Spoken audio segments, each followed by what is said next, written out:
One screw here, one screw there. Phillips head.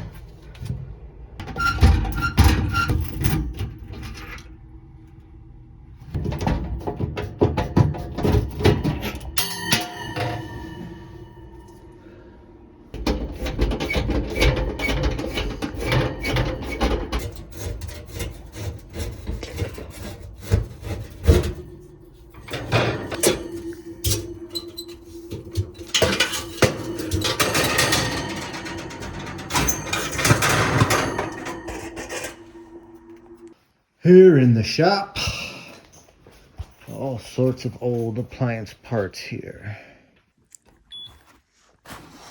So I found another broil element. I'm gonna ohm it out just to make sure that it's good.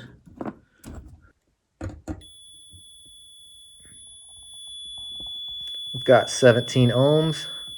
This one is good. This one has 0 ohms. This one is not good.